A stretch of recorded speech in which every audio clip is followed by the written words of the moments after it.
Hi, I'm Anna Raimondi, coming to you from Connecticut today, from my home actually. And I am so excited to be able to have a conversation today with Sheri Salata. We are ready to explore all the wonderful things that she's done and bring it to you and inspire you and have fun with it. So, welcome, Sheri. I'm so Yeah. glad that you could be with me. Thank you, Anna. Thank you for asking me. Hi, everybody. Sheri is a professional storyteller and world class producer, oh, big time producer. She is the founder and CEO of the Support System, a private membership group for awesome women. Aren't we all awesome? Dedicated to creating real life transformation. And Salata and Company, her personal development company, offering acclaimed courses and retreats around the world. Her memoir, The Beautiful No and Other Tales of Trial, Transcendence, and Transformation, is an Amazon Editor's Choice Best Memoir and an Apple must listen to audiobook. So be sure you get that. Sheri spent 20 years in the land of Oprah, finishing that glorious run as the final executive producer of The Oprah Winfrey Show, president of Harpo Studios, and president of OWN, as captured in the cable hit series season 25, Oprah Behind the Scenes. She spends her time today manifesting the life of her dreams, appreciating every minute of the joy ride she's creating, and calling in what's next. Well, that's Anna, amazing. that's a mouthful. That's a That is a mouthful. mouthful, but you Well, I will deserve tell all of you, it's that. every bit of it's true. I mean, I thought I had it good until now. Isn't that wild? So Isn't wild. that wild? Couldn't have You told know, me. it's just I don't know, and looking at like what you've done and where you are, it's just and how you got there is pretty profound. Even, I always believe that people come into our lives for a reason. That there's a reason you meet certain people. Do you believe that to be true? I totally believe that. So how did and Oprah, the whoever does the hiring, said no to you in the beginning, and then you wound up on the show? Is that what happened? That's exactly right. Well, I had sent in my at the time I was applying to be a promo producer, which is the department that does the commercials for the shows. And I had been an advertising agency producer. And I sent my little reel of commercials in, my VHS tape, and my resume, and I got a lovely, lovely response. Thank you. We are not interested. And it wasn't a huge surprise. I mean, I was like, shoot, it sure felt like I was supposed to be over there because the Oprah show was across the river from where I normally worked. And I was like, gosh, it really felt like I was supposed to be there. I'm surprised. So I was disappointed, but I wasn't shocked because producing commercials in advertising for big commercial brands was very different than churning out promos every day for a daily television show. So the jobs were very different. The skills, I'm sure they thought were very different. And so I wasn't shocked, but I was like, gee, I thought I was supposed to be there. Then, then, Anna, then, Anna, with your skills, you know what's coming next. Um, Years passed, and um, I was at a very low point in my life. I was like, gosh darn it, I really can't figure out what I'm supposed to be doing. I loved producing, but spending all my time on shampoo and hair creams and Six Flags and fertilizer and banks and stuff like that, it just didn't like once I got the craft of producing in about 6 years, then I was like, I don't care about this stuff. I can't put my heart and soul into this stuff. That was my take. Other people feel differently. And so I was withering away. And I had left my agency.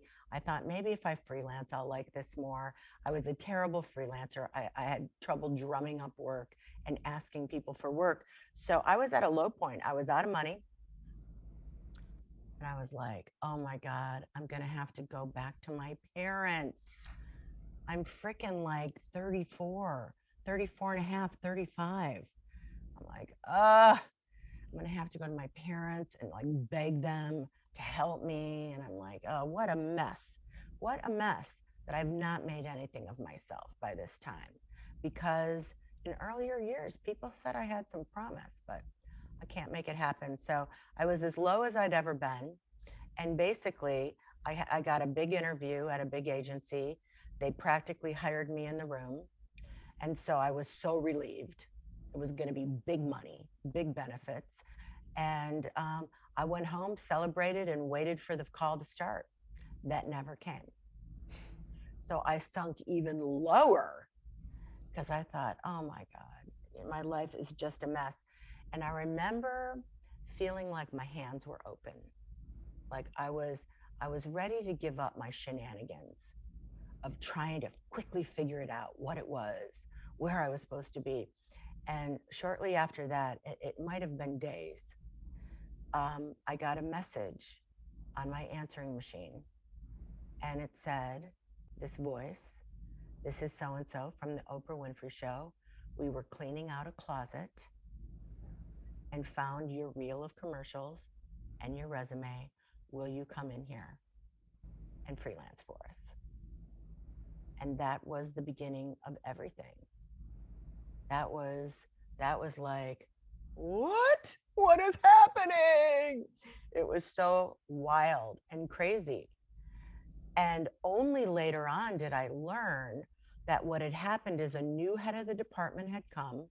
The person who had rejected me first had left, and she wanted to bring in people with some agency experience, a little bit more style.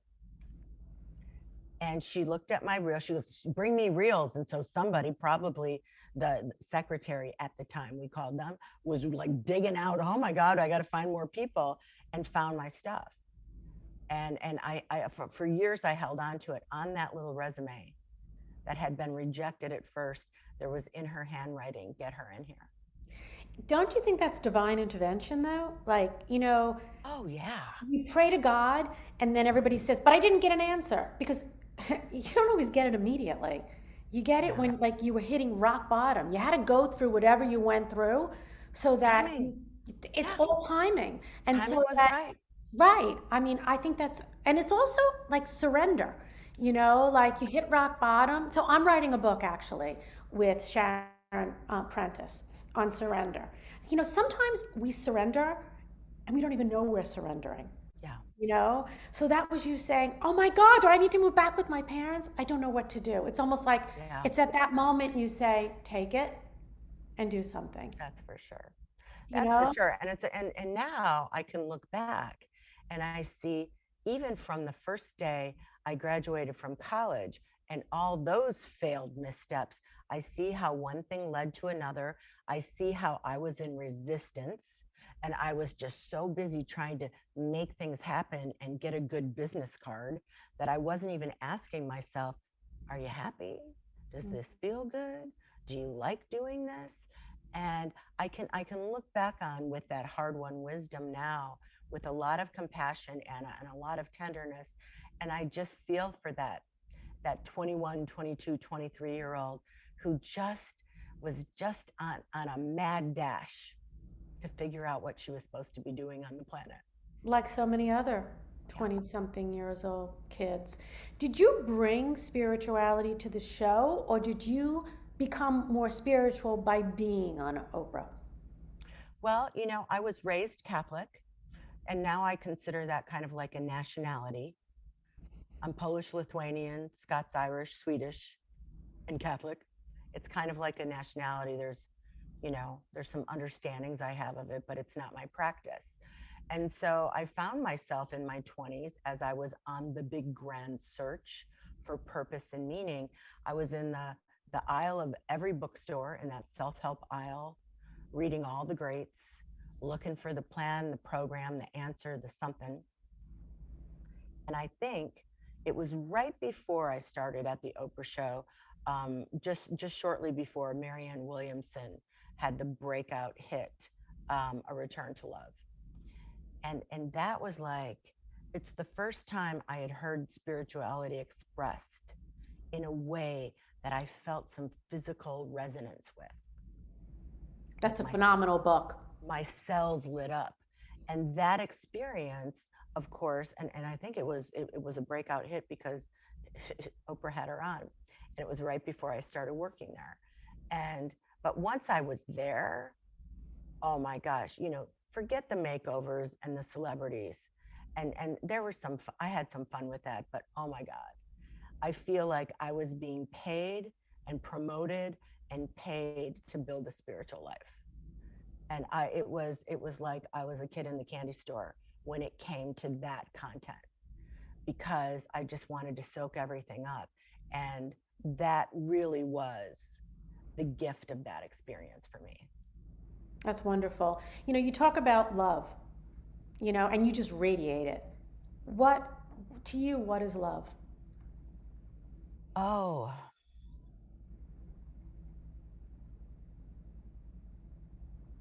well, my understanding of this has definitely expanded and deepened over these decades of my life.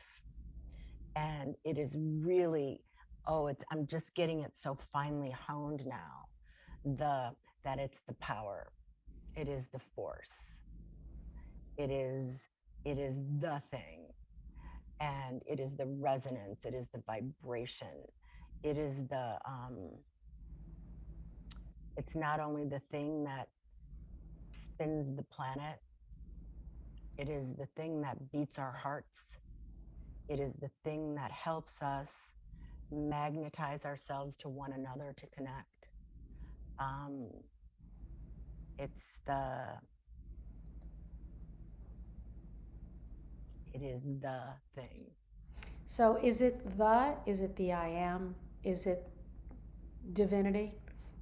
Is it the divine spark? Yeah, I mean, listen, I think well, first of all, words are very powerful, as we know.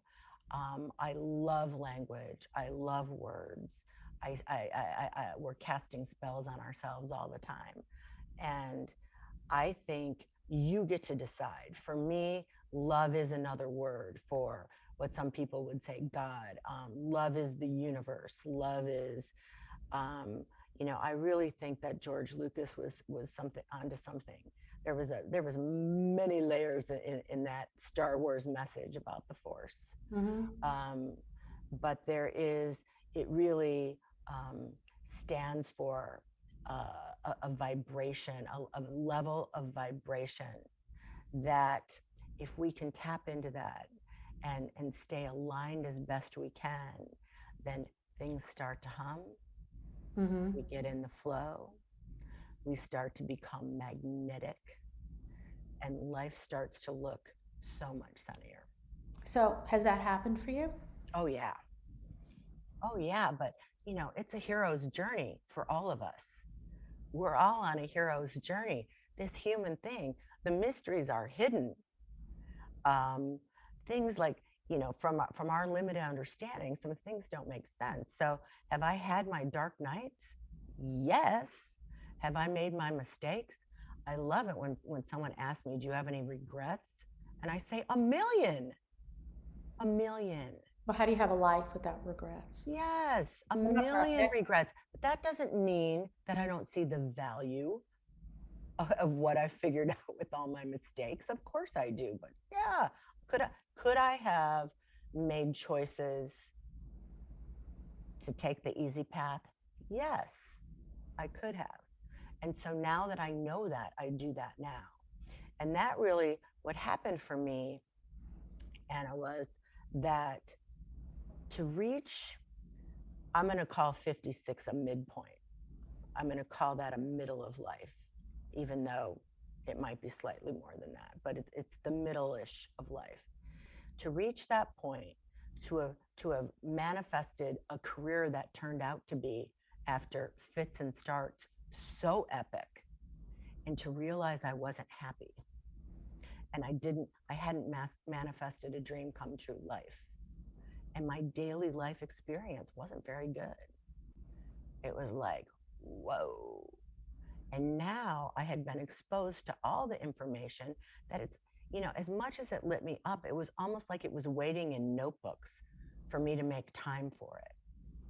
And now that dark night of the soul, that hero's journey moment, that reckoning that I did for myself at 56 has created a lightness.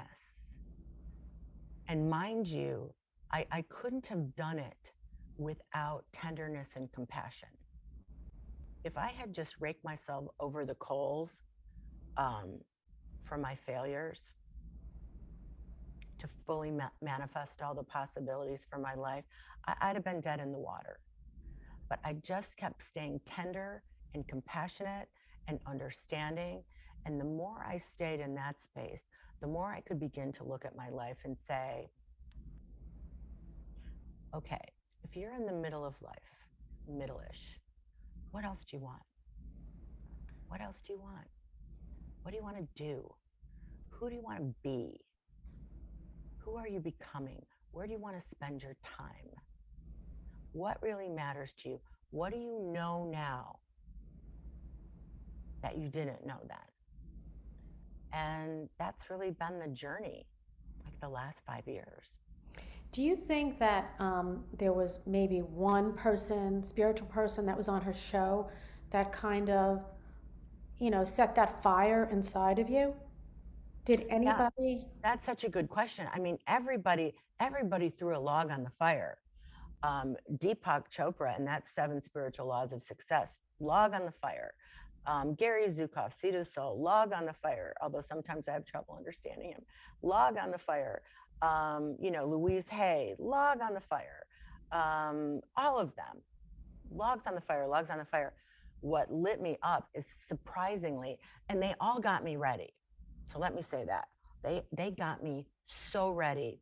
And one night, I was stressed out producing something and I was surfing the web. That's what we called it then. That's how long ago it was. And I stumbled upon Abraham Hicks.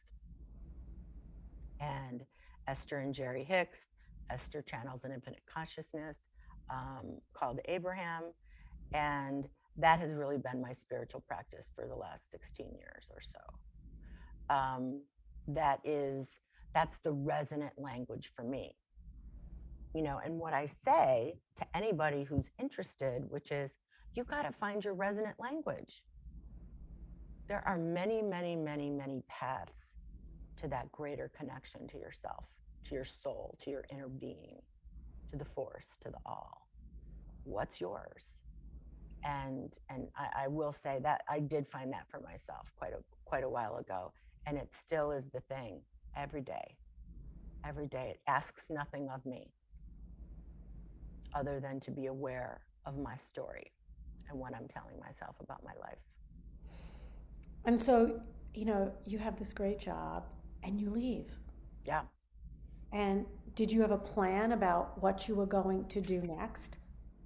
I had some things in order.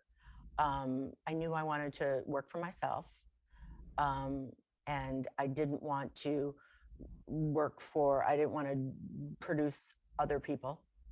I had produced the best that's ever been on the planet, so no need to do that for anybody else. I wanted to work for myself. I knew it was going to be something mission driven. I knew it would be somehow in personal development. And I just tried a bunch of things. I did a podcast with one of my dearest friends of 30 years, the Sheri and Nancy show. We did that for 3 years. We had 3 million downloads, lots of listeners. It was super fun. I did events at different places, and I started keynoting, and I wrote a book. I wrote a book about the gems. I wrote a book about my failures. I wrote a book about this journey through the lens of my life. And that experience of coming up out from behind the scenes and offering my vulnerability and my knowing and my love to people has now become what informs what I do now. Do you have regrets about the first half of your life? Or do you Yeah, feel like I like, said, like there, I got a million of them. yeah, but don't I, you think, but regrets in that, yeah, we always think I would do that different, but don't you think they led you to where you had to be? well, I'm going to say this. Boy, wouldn't that be great if that was just that? I I don't think so. I know this is an unexpected answer, but I say this because I think we could all make our life experience so much easier, that we can operate so much more in flow, in in concert with the divine feminine rather than the old patriarchy, which is make it happen, climb that mountain, do that thing, set that goal, motivate, motivate. It's a very different um, process of creation when you're willing to literally co-create with the other side. Yes, but it also comes, yeah, that's exactly right. But, and the problem we always have is ego, with, Fear, yeah, but ego, fear is part of ego. yeah, I have to do this to get there. I have to be afraid of this. yeah, This may not get me where I need to go. How fast can I be there? yeah, And taking the control out of it. Not that you're not present in it, but saying, okay, I'm going to co-create. yeah. I That's can't right. do all of this on my own. That's right. And I will tell you, my success in producing was in part because of my willingness to fix, manage, and control everything. So it's like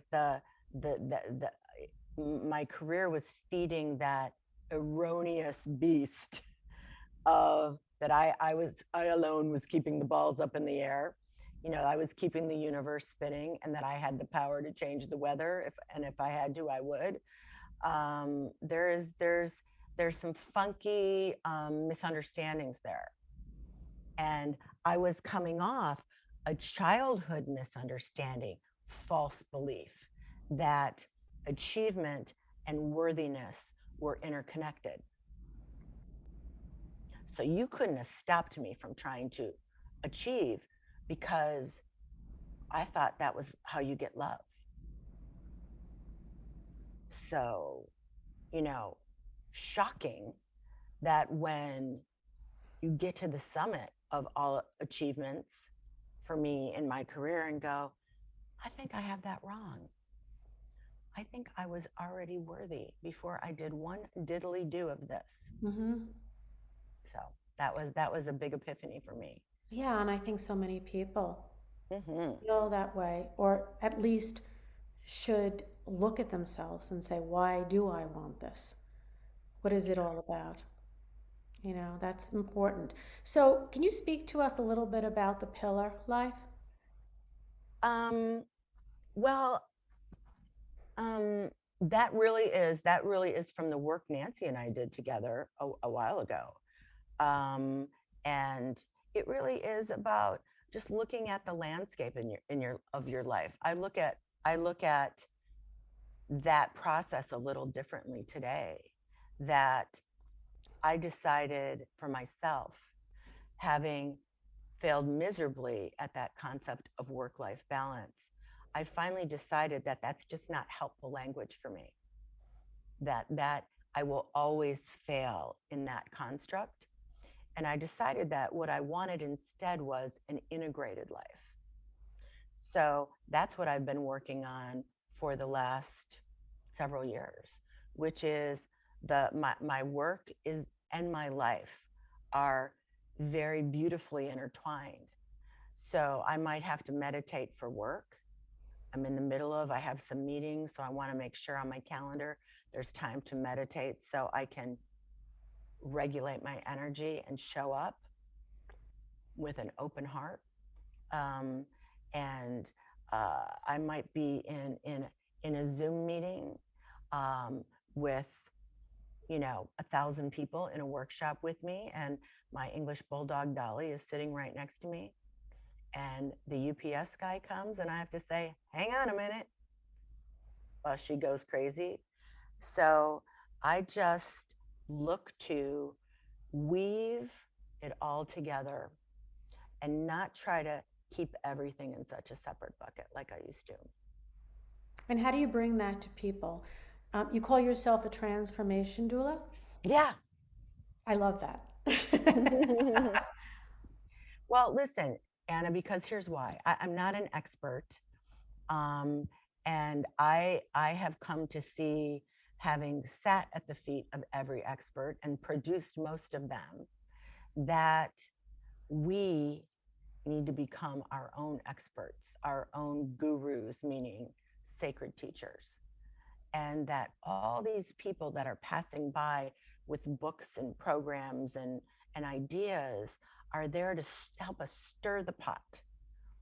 And we can see, is this resonant? What do I think? Does this excavate some kind of knowing for me? But in the end, we're putting together our own program. And our own story. Yeah. Yeah. Um, I love when people talk about working on themselves. Not running here, there, and everywhere. Kind of keeping it simple. Yeah. If it resonates, you integrate it. If it Yeah. doesn't, there's a big buffet out there, That's right. and you pick and choose, kind of what you do. And how do you bring this to people? Like, do you do groups? How I do it. Yeah. Well, here's how I do it. And it's been because I've been in flow. And rather than just making things happen like I used to, I have been led and guided in synchronicities. And so now, what it looks like today, and I will tell you, 2021 was the best year of my life. And I've had some good years, the best year of my life for a million reasons, but mostly because I had achieved that integration. I loved my work so much, and I've never felt more in my purpose. So, twice a year, I do a 12-week digital experience where I start with a new cohort. I'm in the middle of that launch right now. And I start with a new cohort, and I do 2 workshops a week for 12 weeks. Wow, that's wonderful. That takes a And lot of energy. yeah, and it's the joy. I'll keep doing it as long, because here's why I'm doing it. It's not because, again, I'm the big expert and I know the way. It's because I need to keep having this conversation to stay on my own path of transformation. So if I can shine a light to help you, remind you to keep your feet on the path of transformation, oh my gosh, it's like 2 minutes in one. Check, check. I stay Yeah. on the path, you stay on the path. And when I finished my first group last year, which was a mystical experience, I realized we needed an everyday place to go. So I launched a private membership group called the Support System. And I do workshops in there. I bring experts in. I do a book club in there. We focus on entrepreneurship, on body, on everything. So I can take advantage a little bit of my old life and my producerly skills to make that a rich environment. You know And what I that's it. but what I like so much about your saying, it goes back to pretty much keep it simple. You don't need to complicate. Keep it simple. When I was writing conversations with Mary, she repeated over and over and over again to me, just keep it simple. Yeah. Keep it simple. Like, you don't need to bring all these other things into it. Look at it straight on, keep it simple, and move through it. And I feel like if people will listen to you, to the words you're saying, simple, the simple stuff, it's your life. It's living life, just looking at it from a different perspective. Well, I love that message. And I think that's worth us. Let me put a big exclamation point on that, because with all the evolving that I have done at warp speed in the last 5 years, I just got that keep it simple lesson maybe 6 months ago, where I could feel myself overlaying old frameworks and busying it up and, you know, twiddling every diddling thing and making Can't it do more that. complicated.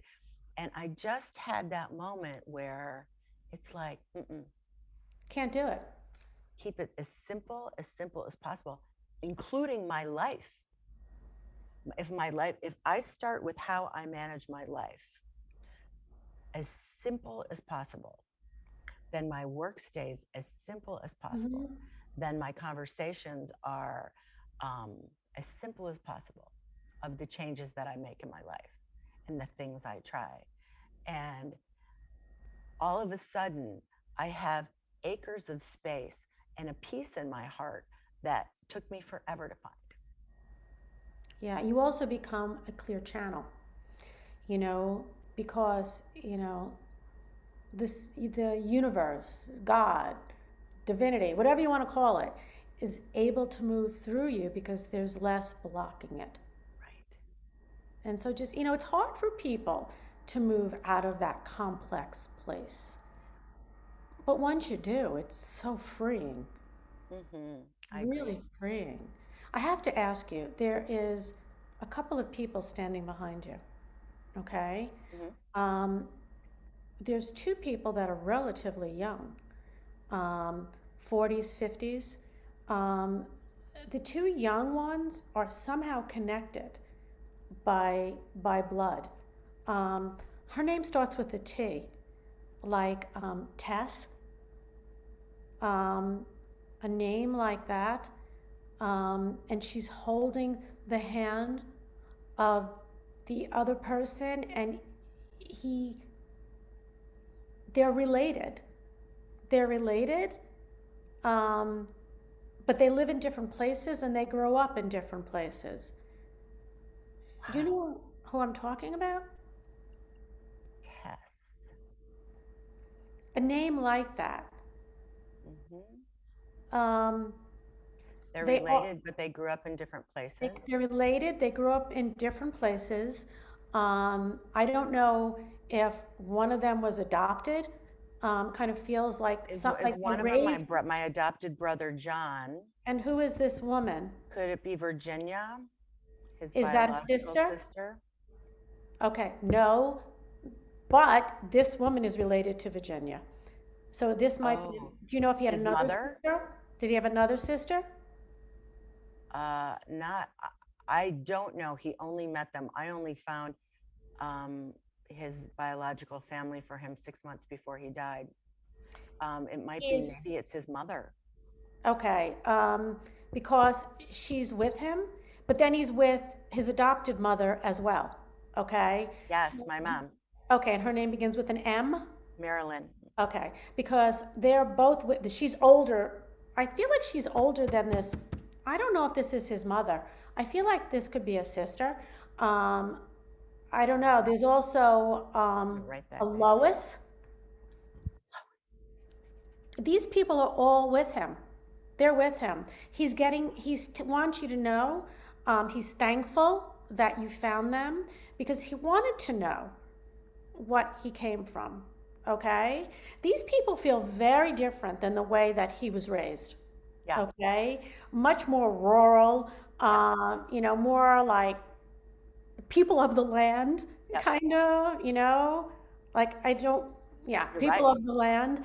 Um, and he wants you to know that he welcomed in this woman whose name begins with a T, like a Tess, who does feel like a sister.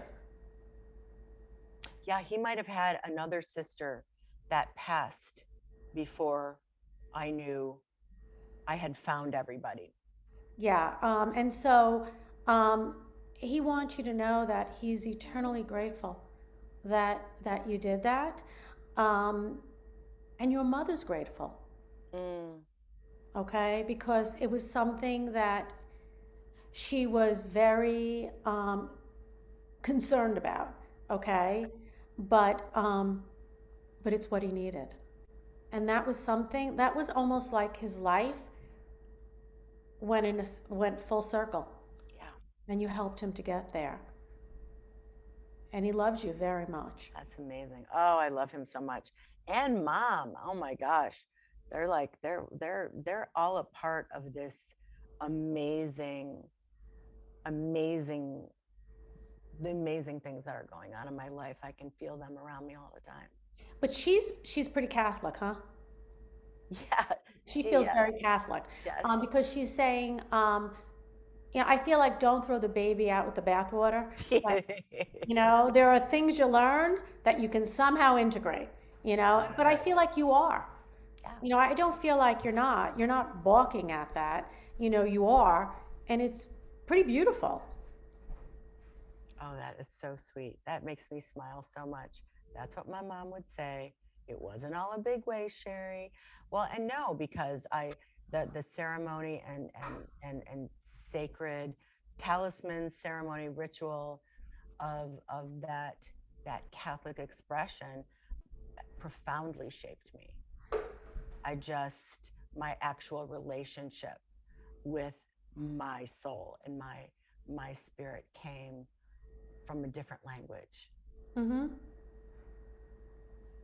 Yeah, and that's she's happy about that.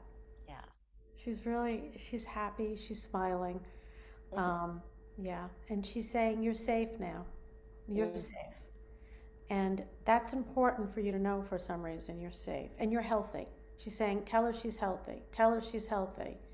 Not just physically, but mentally and spiritually. Mm. She's with you. Is your father still living? Yeah. Yeah, because I feel like, he's not going anywhere. Not now. He's Yeah. still doing his thing, you know. Um, yeah, he's okay, but yeah, did you move around a lot as a child? Yeah, he was in the Navy. Okay. So we moved around. Yeah. Yeah. Yeah, because she knew what she was getting into, but she didn't know what she was getting into. She really didn't like that. But you know what? It kind of made you who you are, and that's what's so important. Well, I loved having you on today. Thank you Oh, Anna, thank you so so much for coming on. Um, it was just delightful to speak with you and to listen to how you changed, that great can change and you can go from one great thing to another great thing. It's all a matter of perspective for sure. and where you are. And I thank all of you out there who have listened to this episode today. I hope you will continue listening, and you can go to my website at annaraimondi.com and you can look at the other episodes we've done and listen in to them. And in the meantime, God bless you all. And thank you, Sheri.